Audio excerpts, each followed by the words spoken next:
If my HOA had a motto, it'd be, "Your property, our rules." They fined me $500, 0 cents, for dock disorder, which I guess is their way of saying we don't like how legally you parked your boat. Then, to celebrate their made-up regulation, they threw a wine-soaked party on that very same boat like it was a VIP lounge in Napa. I'm not exaggerating. They actually used my fishing boat as the backdrop for some Chardonnay-fueled get-together while I was at work. Cup stains, cheese rinds, even a feather boa. These folks form committees the way raccoons open trash cans, quietly, quickly, and with 0 shame. And now, because I dared to read the bylaws out loud and ask actual questions, I'm the villain of the neighborhood. Let me tell you something, suburbia isn't peaceful, it's just polite chaos with lawn service. You ever been fined for putting your trash bins out 2 hours early? Comment below, I need witnesses. I'm out here fighting a wine-drunk HOA monarchy, armed only with common sense and a clipboard. My name's Garrett Miles. I fix boats. 15 years of marine mechanics, grease under my nails, and sunburn on my neck. My boat, the Echo Breaker, isn't just a weekend hobby. It's my therapy. After the divorce, that boat gave me purpose. She's not some gleaming trophy with blue LED lights and Bluetooth cup holders. She's real. Steel bones, faded paint, and just enough grit to scare off anyone without vision. When I bought her, she was half submerged in a dry dock and smelled like every bad decision a man can make. But I saw potential. She needed work, just like I did. And together we got better. That boat doesn't just float. She means something. So when I saw wine stains and confetti on her deck, it felt like someone broke into my soul and used it for a conga line. The fine came taped to my door like a ransom note in bright HOA yellow, accusing me of violating revised dock guidelines, a phrase I'd never seen in 3 years of living here. I marched straight to the HOA office with that fine in my hand and a fire in my chest, and there she was, Vanessa Glenn, president of the Riverside Echo HOA, sitting behind a mahogany desk like a suburban queen.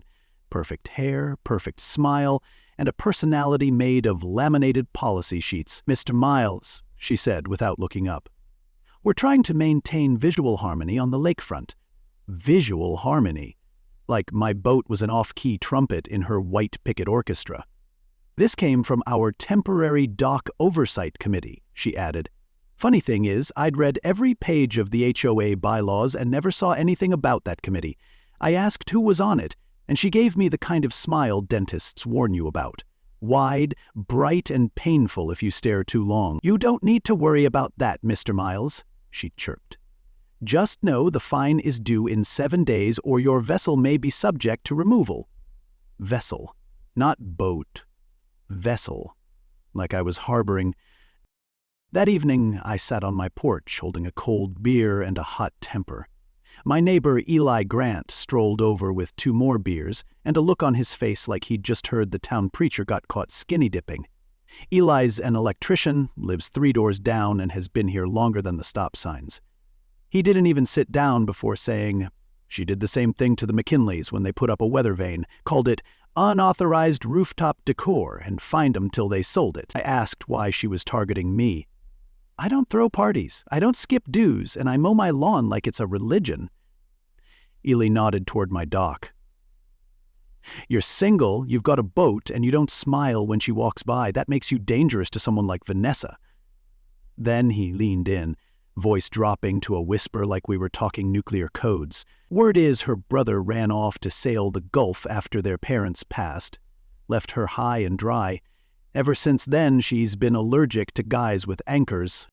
The next morning, Vanessa showed up on my porch uninvited, standing there like she was posing for a magazine called Tyrants with Taste. She had on designer sunglasses even though the sun hadn't broken through the clouds, and that same blazer from yesterday buttoned like she was running for president of a country she made up. "Beautiful boat you have down there," she said, with a sweetness so fake it could have come in a Splenda packet. Such a shame when residents don't quite align with the communities they choose to be part of. I stepped closer, just enough to see my scowl reflected in her shades. "Is that a threat?" She tilted her head, bird-like. "Of course not. Just an observation." And then she turned, marched back to her white SUV like she'd just delivered a verdict, and drove off without looking back. That was the moment I knew this wasn't about a fine. It wasn't even about a boat. This was personal. And Vanessa Glenn? She had no idea who she'd just picked a fight with. She didn't run a community. She curated a kingdom of fear, trimmed hedges, and HOA tickets. And if you didn't smile, nod, and mulch your front yard according to her personal doctrine of suburban aesthetics, you became a problem. Fast. I learned that the hard way when I marched into the HOA office, still holding the fine like a flaming baton.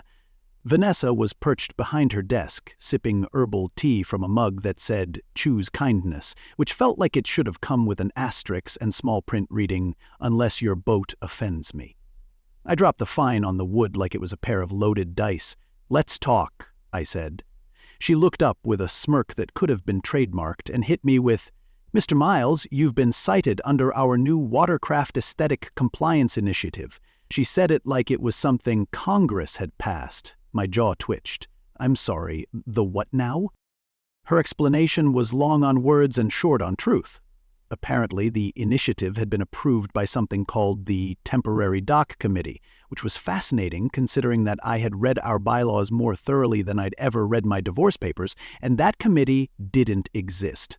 "I'd love to see the documentation on that committee," I said, trying to keep my voice level. Vanessa folded her hands like a smug librarian and replied, "Oh, Mr. Miles, those internal decisions don't require public distribution."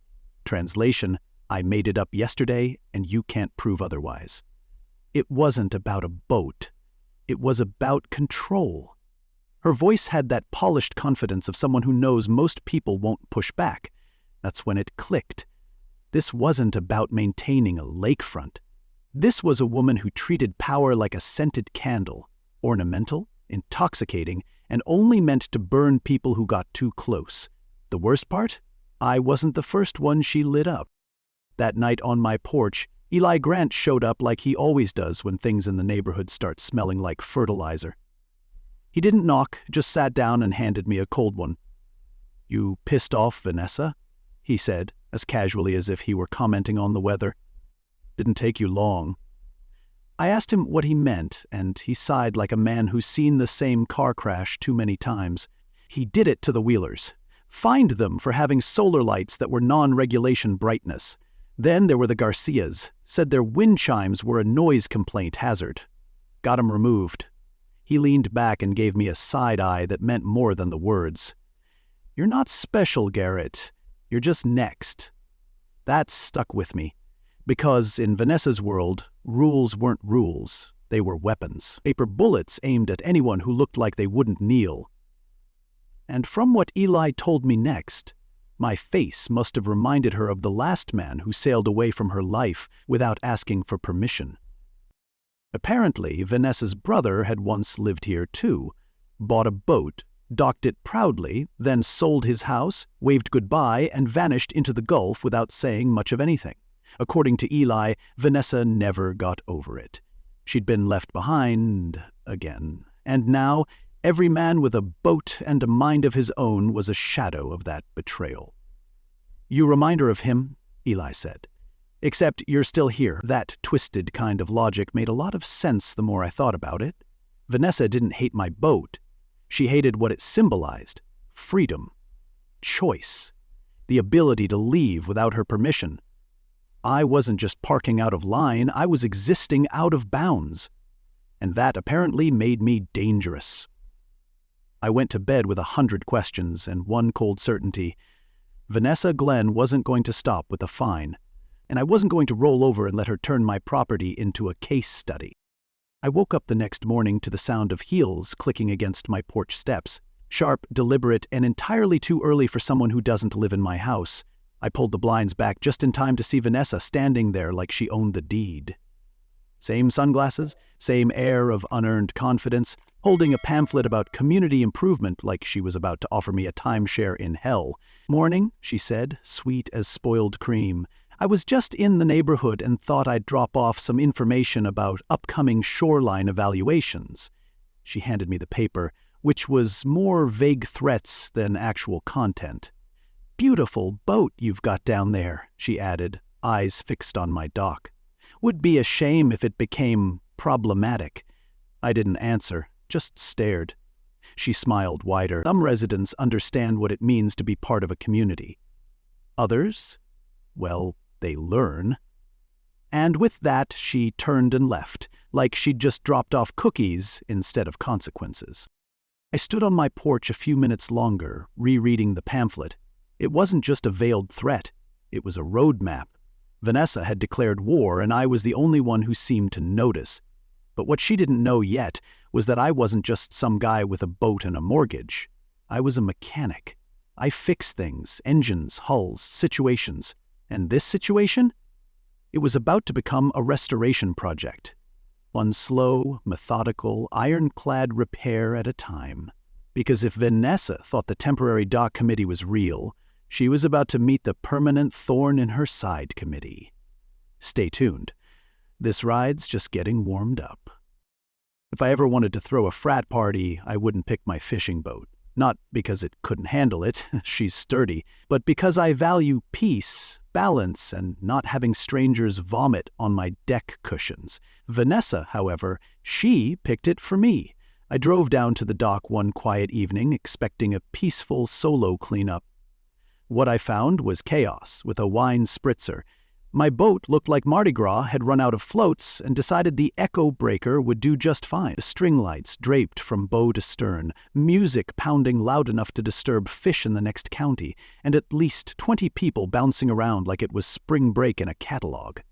3 were already in the water, and there, in the center of it all, was Vanessa Glenn. Glass raised, grinning like she'd just christened a yacht she paid for with other people's money.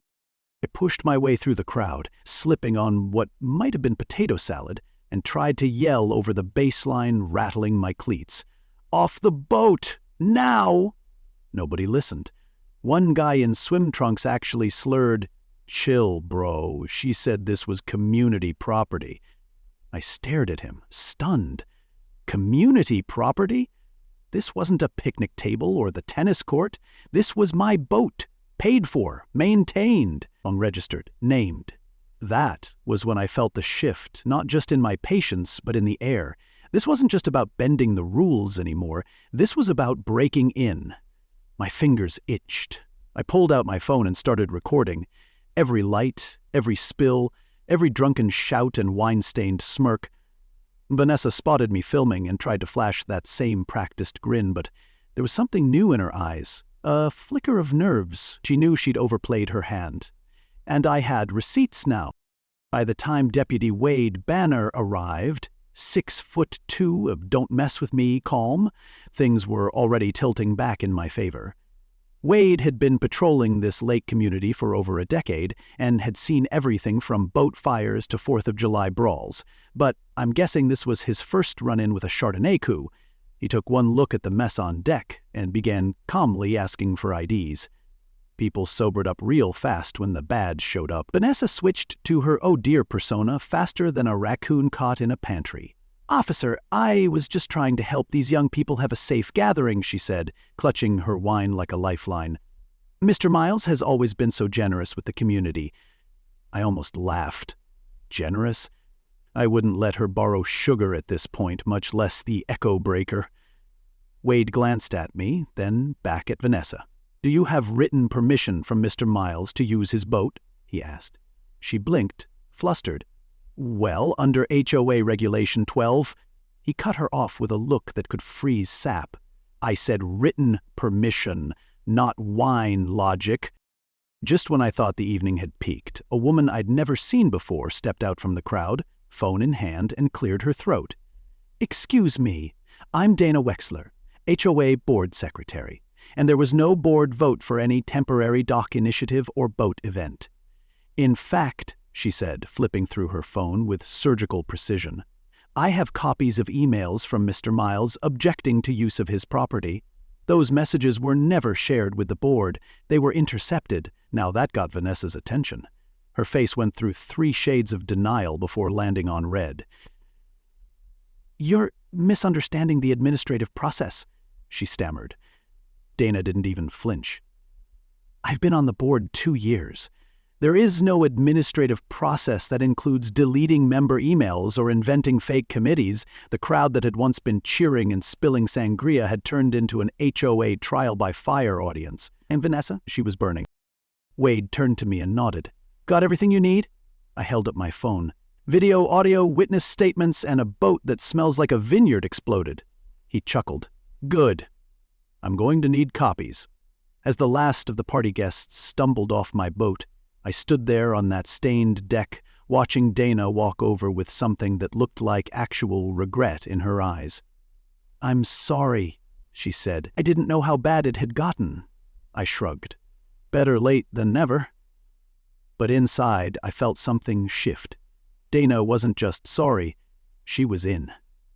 And if Vanessa thought she could keep hiding behind her title, her wine, and her fake regulations, she was about to find out what it felt like to be audited by karma. And video footage. And a deputy with zero tolerance for nonsense. By the time I got back to the house, I'd already emailed the footage to 3 people and uploaded backups to 2 drives. Eli was waiting on my porch, beer in hand, eyebrow already raised. "Heard there was a pool party," he said. I handed him my phone and watched his face tighten as he flipped through the footage. "You got her, dead to rights." I nodded. "And I've got a feeling she's going to get sloppy now. She's used to being unchecked. That's about to change, because if you let people like Vanessa get away with this stuff, they don't stop. They escalate. And I wasn't just protecting my boat anymore. I was protecting every neighbor she hadn't gotten to yet. Hang tight. The next part gets even messier. Nothing says good morning like a middle-aged dictator with a megaphone and a vendetta. I was mid-sip on my first cup of coffee when I heard the distorted squawk of plastic authority echoing down the cul-de-sac. At first I thought it was a garbage truck backing up. Nope. It was Vanessa Glenn, standing dead center on the street like she was emceeing a parade, barking into a megaphone like the HOA had hired her to lead a coup. "Attention residents of Riverside Echo," she declared, her voice bouncing off garage doors and garden gnomes.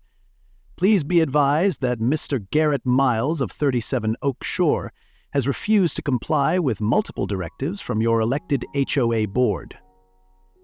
I stared at her from behind the blinds, mug frozen halfway to my mouth. I wasn't sure if I was dreaming, hallucinating, or just incredibly unlucky. What I did know was this woman had just gone full theater. She moved block by block like a marching band of one, repeating the same lines, all while wagging her HOA badge like it was a sheriff's star.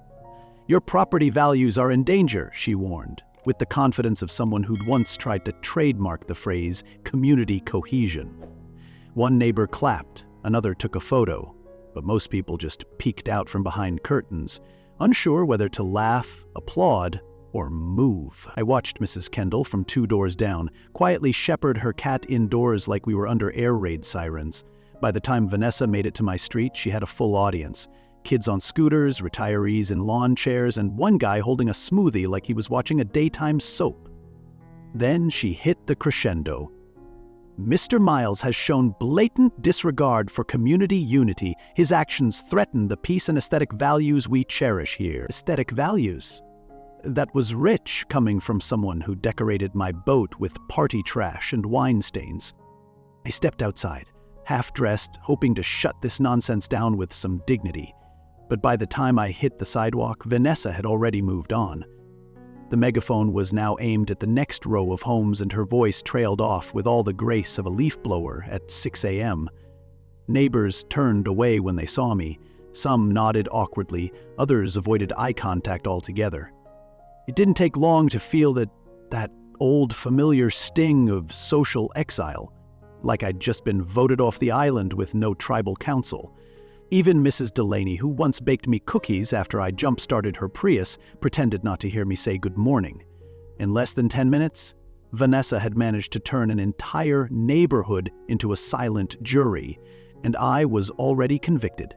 It was ridiculous, but it worked. That's what made it dangerous, and it's what pushed me from simmering to strategy. That afternoon, Dana Wexler showed up at my door wearing sunglasses and a hoodie, like she was auditioning for a spy movie. "Can we talk?" she whispered. 5 minutes later, we were in my garage, sitting on overturned paint buckets between a lawnmower and a pile of rags. She pulled a tiny recorder from her purse and hit play. Vanessa's voice spilled out, casual and smug. "The beauty of being HOA president is that nobody actually reads the governing documents. They just assume you're allowed to make things up." I blinked. She actually said that? Dana nodded, fast-forwarding. She calls it strategic authority projection. Fake committees, fancy names, legal-sounding fines. It's all smoke. And she's been blocking your emails from reaching the board. My jaw tightened. It wasn't just abuse of power. It was manipulation with a bow on top. And now, thanks to Dana, I had proof. Real, undeniable, recordable proof. Suddenly, the megaphone stunt looked less like madness and more like a smokescreen.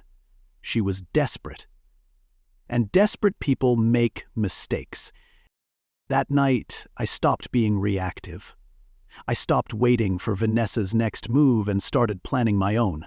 I installed a weatherproof, high-definition security camera aimed at the dock, hidden under a bird feeder so discreet even squirrels didn't notice.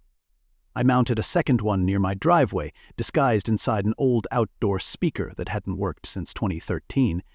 Eli helped me install it while muttering, "Never thought we'd turn this into a stakeout, but that's where we were." Vanessa had made this personal, and I was done playing defense.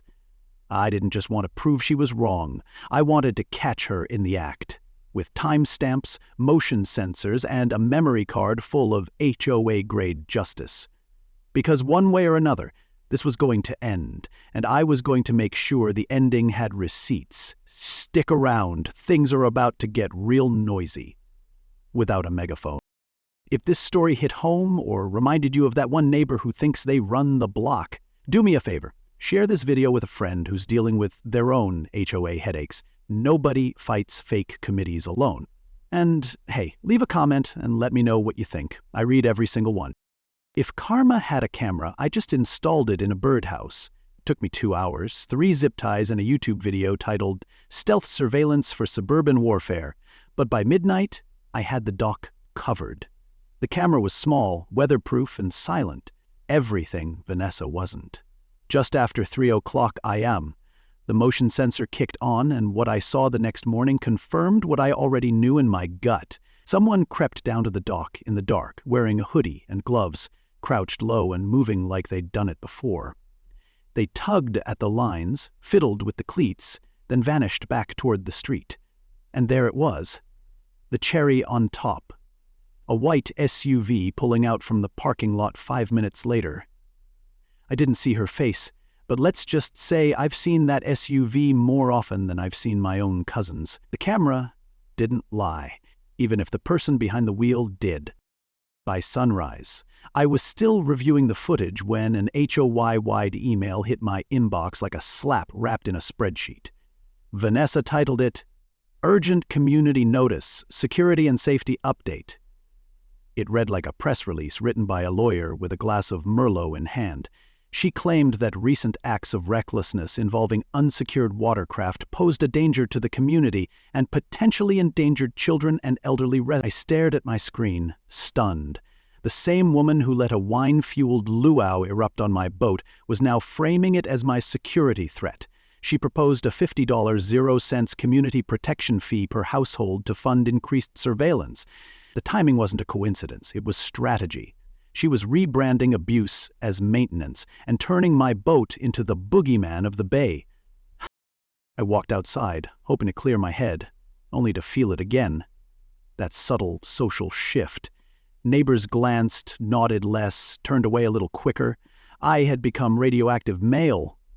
Vanessa didn't need to convince everyone, just enough to isolate me.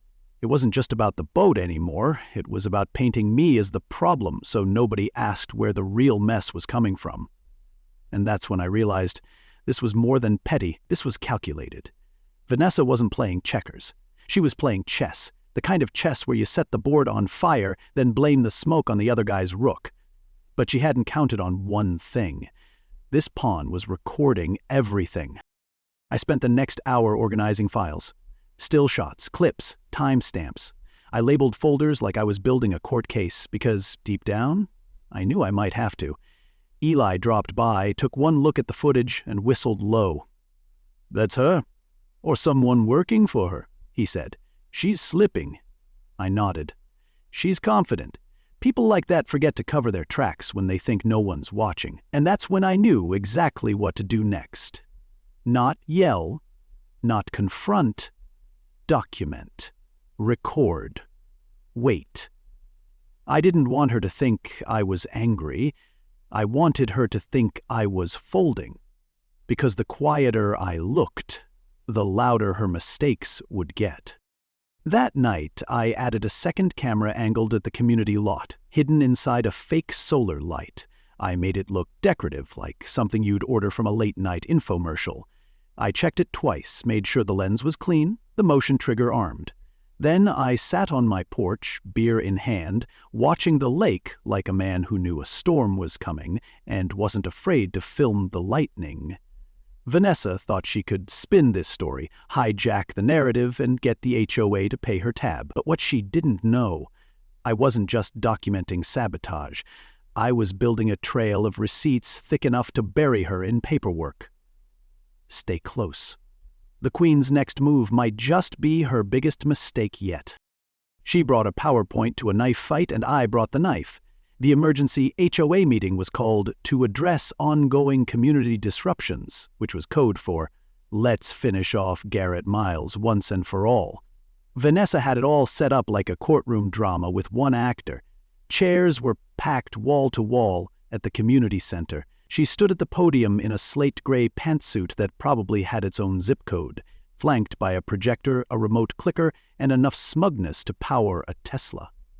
The screen behind her read, "Community Security Concerns, a Pattern of Violation." I nearly laughed. A pattern? The only pattern I saw was her need to weaponize formatting software. She clicked through slides like a prosecutor with a flair for Photoshop. Pictures of my boat zoomed in, warped, dimmed just enough to look sinister. Grainy snapshots of me standing on my own dock were described as unauthorized confrontations. She even added a few anonymous quotes from concerned residents who claimed I was intimidating and uncooperative. There were no names, of course, just voiceover testimonials that sounded like they were recorded in a bathroom stall. I sat in the back row, watching neighbor after neighbor shift uncomfortably in their folding chairs. Some whispered, others just looked confused. One woman gasped when Vanessa displayed a screenshot of the wine party, cropped just enough to hide the DJ equipment and glitter balloons. When Vanessa called for a vote to suspend my access to all shared property, I stood up slowly and raised my hand. "Point of order," I said, loud enough to cut through the fake ambiance. "Before you vote, I'd like to present some evidence." She tried to shut me down. "Mr. Miles, you're not recognized." But I smiled and said, "According to HOA bylaws, Section 7, subsection C, any member under disciplinary review is entitled to address the board prior to voting." The board members exchanged glances, unsure whether to back her or admit I was right. Finally, one of them nodded. "Let's hear him out." And just like that, Vanessa's slideshow turned into my stage. I rolled out my laptop, connected to the projector, and pressed play. The footage started with the 3 a.m. dock tampering, motion activated, time-stamped, and crystal clear. Then came the SUV pulling out from the shadows. Same make, same model, same community plate decal. I let the silence do the heavy lifting. Then I played the audio recording Dana had given me.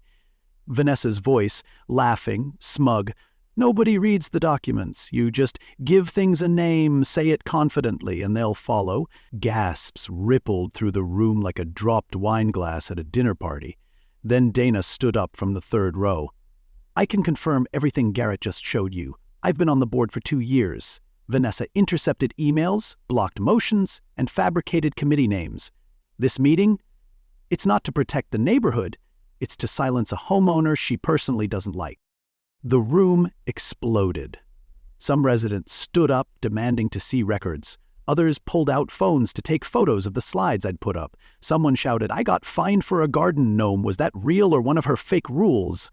Another man waved a yellow HOA citation in the air like a white flag. "I paid $250.00 for a bird feeder."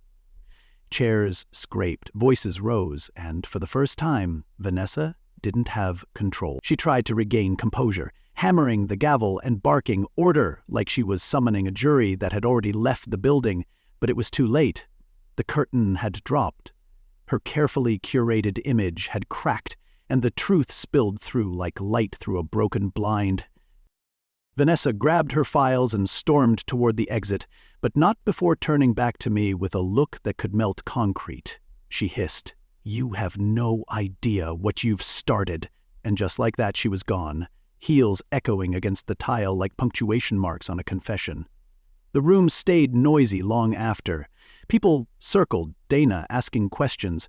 A few came up to me with pats on the back and hesitant smiles. One older couple just nodded, like they'd been waiting 3 years for someone to say what no one else would. As I packed up my laptop, I realized something. This wasn't just a win. It was a warning shot.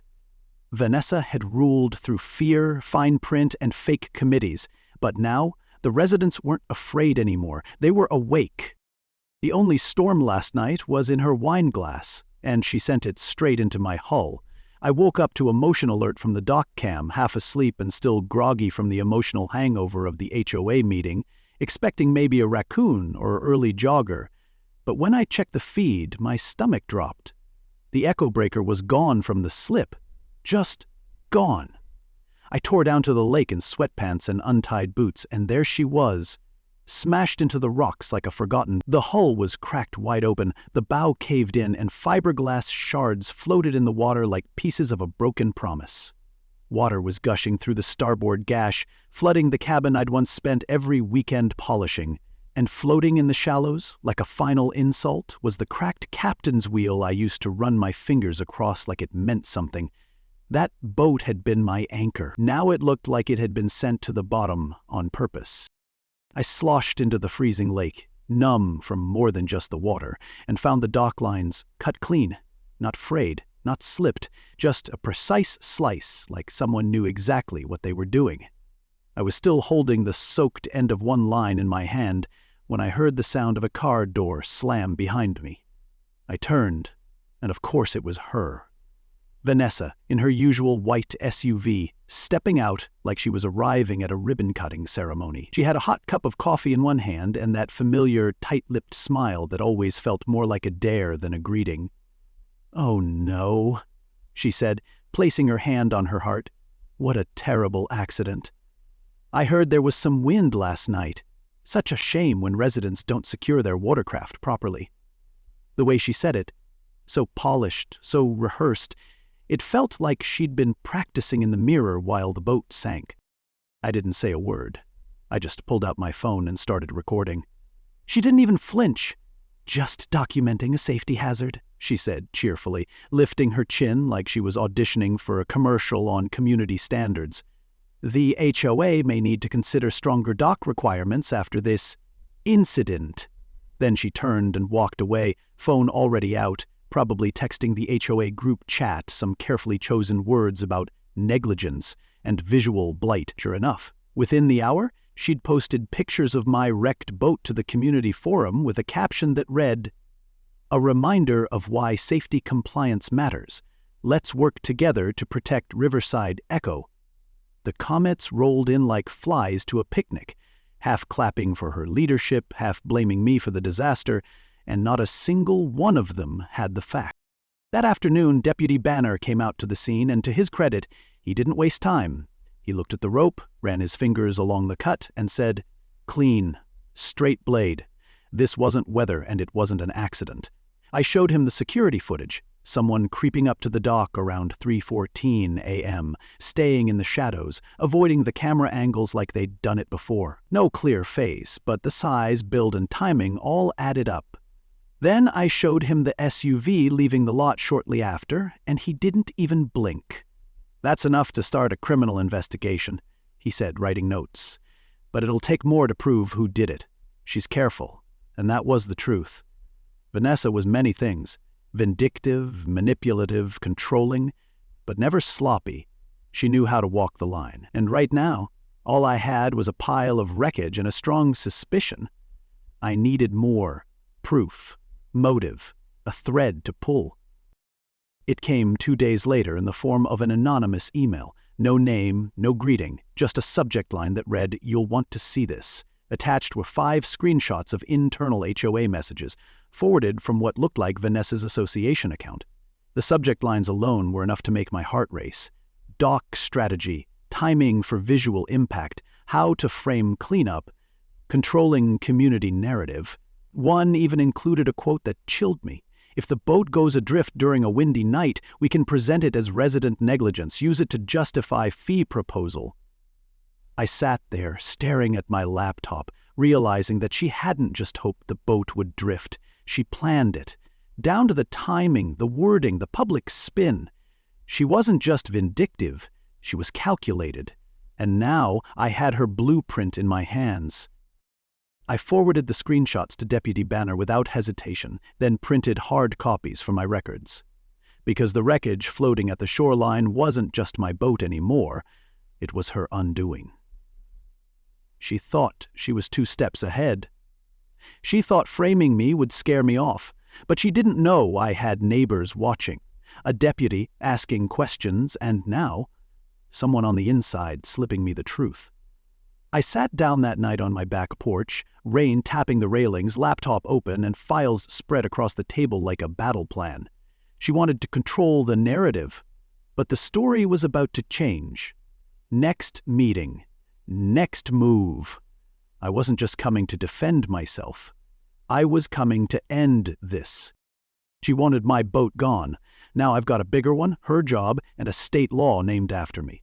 But let's rewind to the final HOA ambush.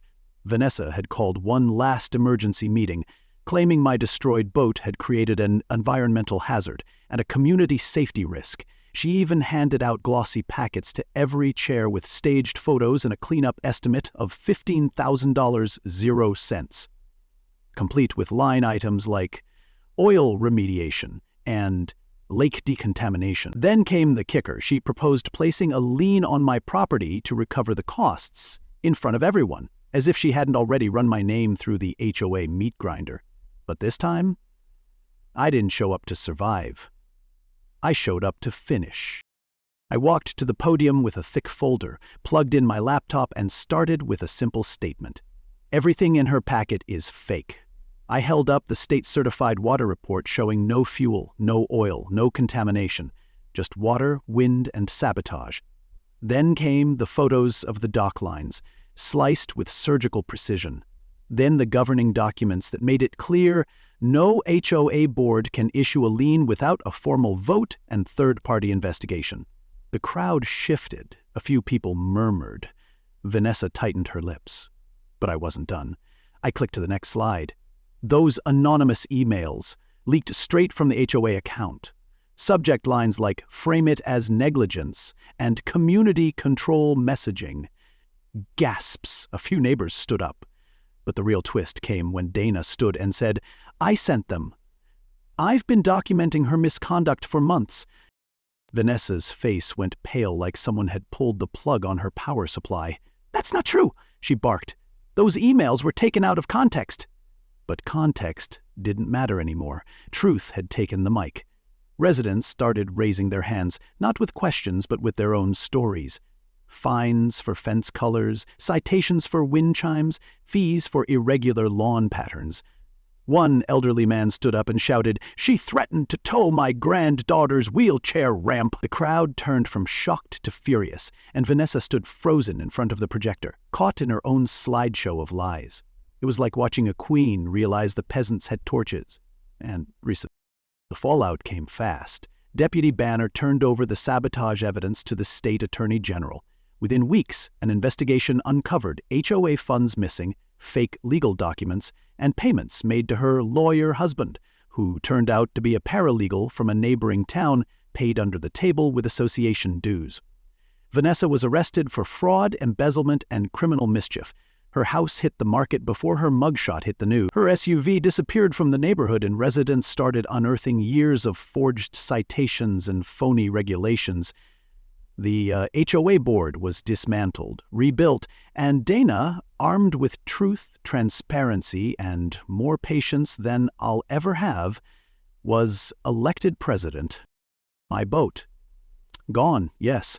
But the insurance company saw the footage, read the transcripts, and approved the payout before I could even finish my sentence. Add the civil suit, the punitive damages, and the settlement from the HOA's own insurance carrier, and I had a number with 6 zeros, and a fresh sense of satisfaction. I bought a new boat, twice the size of the Echo Breaker, smooth and silent like a second chance. I named her Justice Served, because that's exactly what happened, and if that wasn't enough, I got a letter from the state capitol, a new homeowner protection law, requiring all HOA boards to document committee formations, open digital access to fines, and offer an appeal process, was officially passed. The bill? Prompted by a documented case in Riverside Echo. I framed that letter and hung it next to the settlement agreement and a photo of my old boat on its best day. One evening, Eli sat with me on the porch, 2 beers between us, watching the lake shine under the setting sun. "She's really gone," he said, shaking his head like he still couldn't believe it. "You actually did it." I smiled. I just fixed what was broken. A kid from down the street rolled by on his bike, slowed when he saw the boat at the dock. "Mister, is that your boat?" he called. "It's awesome." I raised my bottle in a toast. "Thanks, buddy. Maybe someday I'll take you out on it." He waved and pedaled off, and I sat back, realizing what peace actually feels like.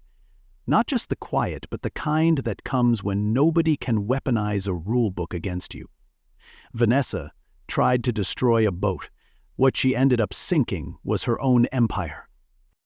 If this journey gave you hope or just made you laugh at how wild neighborhood drama can get, share it with someone who's in the middle of their own HOA mess. And leave a comment below, because trust me, sometimes the best revenge really is a bigger boat, a clean record, and your name on a law that says, "Not this time." And that's how a $500 0-cent fine turned into a full-blown revolution, not just for me, but for every quiet homeowner who thought they had no voice. I didn't start this war. I just refused to surrender. And in the end, I didn't just protect my property, I restored the balance. I reminded a whole neighborhood that power is only power when you let people get away with abusing it. The truth is, justice served isn't just the name of a boat. It's the outcome of doing the right thing, even when it costs you peace, comfort, and popularity. It's standing up, not just for yourself, but for everyone who's ever been bullied behind bylaws.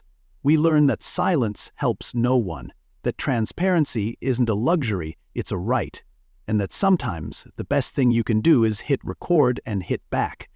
Not with violence, but with proof, persistence, and a little bit of porch beer patience.